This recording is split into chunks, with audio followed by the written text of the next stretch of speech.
play a little what they said versus what they meant. And it specifically, for the most part, relates to the prospect of trading down. 3 topics here. Let's begin with the Commanders.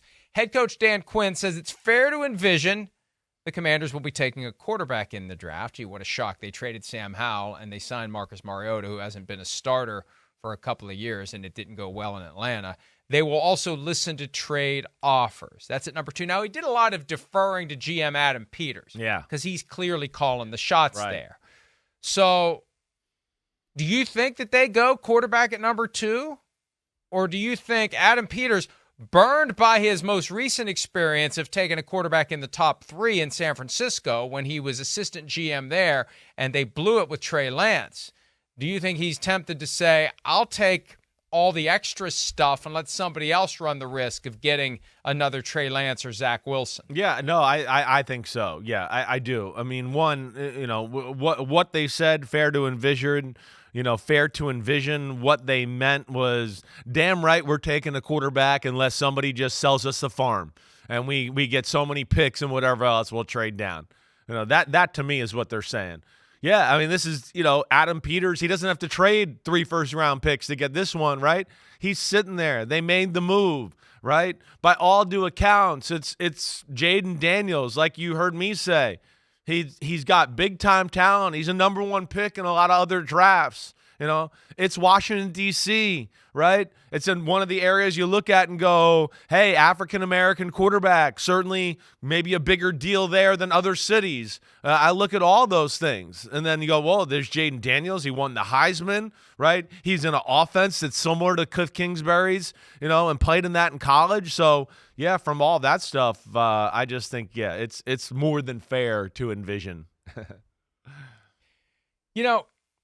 I've got in my head that it's Caleb Williams, Jayden Daniels from listening to you, and I respect your analysis, your independent film study. You're not somebody who's out there, licking the finger and seeing which way the wind's blowing, processing different things they hear from scouts and agents and whoever, others in the media, in crafting their lists, which we know most of them do, most of the draft experts do. But anytime I say Jayden Daniels is clear number 2, people try to push back. What about Drake May? What about Bo Nix? It's just strange to me that it really hasn't coalesced yet around Jayden Daniels. And what I'll say in response is, hey, we met with a bunch of defensive players who played in the SEC.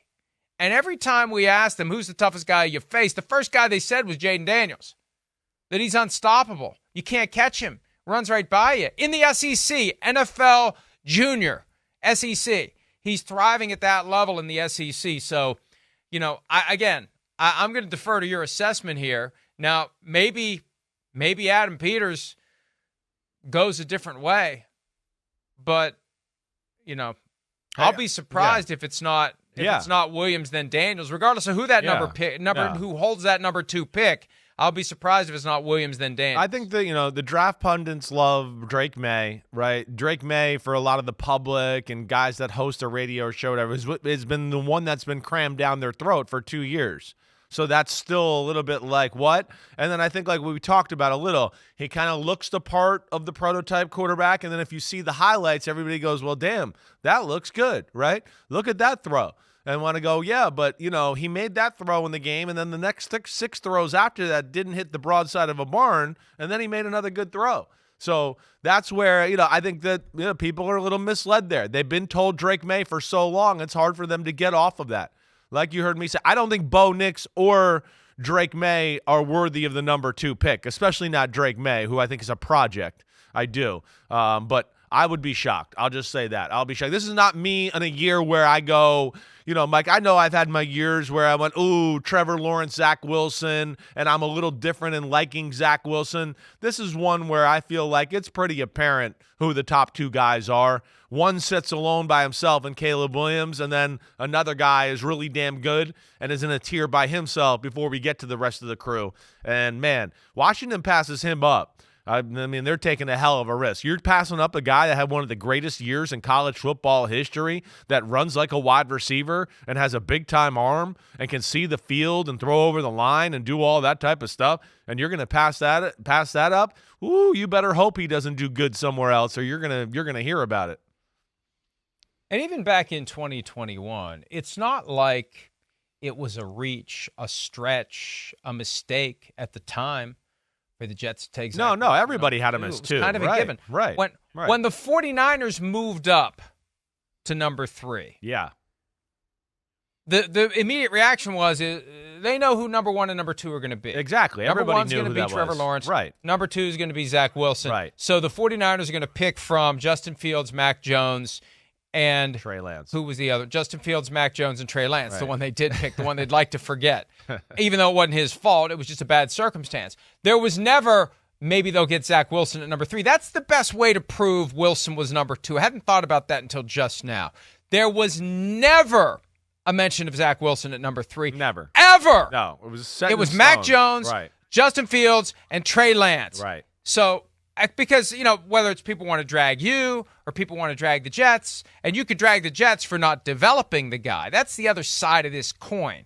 It's one thing to say this guy's a top prospect. You got to take that lump of clay and mold it. And that's the thing that gets overlooked in all this. And that's the thing these top quarterbacks need to be looking at. Who is going to mold me as a lump of clay that could become a great quarterback? Who is going to get the most out of me? Who is going to make me into all that I can be? Because it's not just me at this point. It's what I have around me. It's what I have coaching me. It's the organization. It's everything. But the point is, just like 2021, when it was Lawrence and Wilson, this year, the more I listen to you, and again, I respect your evaluation of these guys, Williams and Daniels, and I agree with you. What Dan Quinn's saying is, beyond the fact that it's Adam Peters' call, they obviously are getting a quarterback. They traded away their starter from last year, and they signed a backup to a veteran deal. The path is cleared for them to come out of this, not with a guy in round 2, 3, or 4, a first-round guy that is going to be their guy moving forward as the Josh Harris, Magic Johnson, and their other partners regime tries to make everybody forget about Dan. That's right. It's the right move, not only because the player is the right pick and all of that, but we talk about beacon of hope, right? All of that. It's the right political move for a coach and a GM in their first year. It gives them a little cushion, right? Nobody's going to expect them to go to the playoffs or do that. Hey, we had a good year. Look, he's developing. Hey, the future's exciting. All those things point to quarterback Jayden Daniels and all of that. So, yeah, I'd be shocked. And, again, to me now, number 3 is where it could get interesting. And I don't know about it. And that's where it could go a bunch of different ways. Hi, it's Mike Florio. Thanks for watching PFT on YouTube. Hit subscribe for the latest news and analysis from Pro Football Talk.